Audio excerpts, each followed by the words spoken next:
Vizioni ynë është një shtet i vogël, sigurisht taksa më të ulta, si e shoh për të qenë më le të themi më konkret, dakor?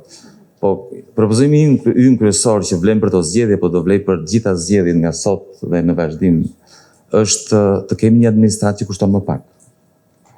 Ne shteti shqiptar harxhon 8.2 miliardë euro dhe po të pyesim qytetarët shqiptar nuk thënë asgjë.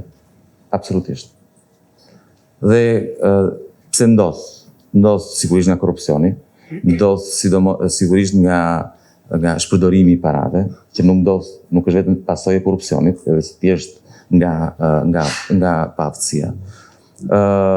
Duke kursyer të paktën 1 miliardë euro nga shpërdorimet, vjedhjet, punësimet fiktive, ne kemi një administratë që është e fryrë me militantë që punojnë për Partinë Socialiste, Partinë Pushtet, por rrogën e marrin në shtet.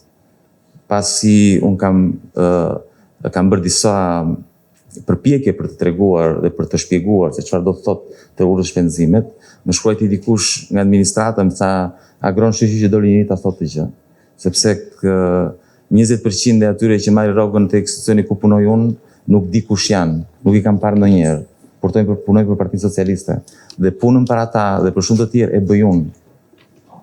Kështu që është unë në fakt, duke ardhur nga biznesi, kam qëndruar shumë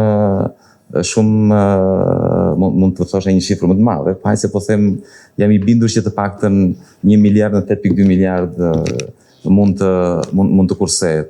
Me pak fjalë, mendoj që ekziston mundësia për ta shtrydhur administratën dhe për të nxjerrë atë miliard. Dhe atë miliard ta kthejmë tek qytetarët në ulje taksash, të cilat, siç e dinë sipërmarrësit e vërtet kur ju teprojnë, rrallë ju teprojnë në fakt, po kur ju teprojnë atë para në xhep, nuk vjen e blejnë benzinë e fundit, por vjen i marrin ato para dhe i reinvestojnë, krijojnë vende të tjera pune dhe rrisin ekonominë. Kështu që ulja e taksave në fakt nuk është një nder që bëhet sipërmarrësve. Ulja e taksave që ne kemi ndërmend që të jemi vendi më konkurrues në rajon në lidhje me nivelin e taksave, nuk është një shtysi kryesor që jepet ekonomisë.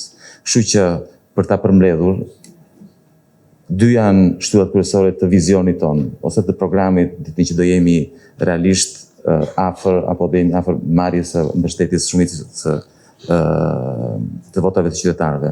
Nga një anë taksa më të ulta, nga ana tjetër një administrat më e vogël që kushton më pak burokraci dhe shtet më të lehtë.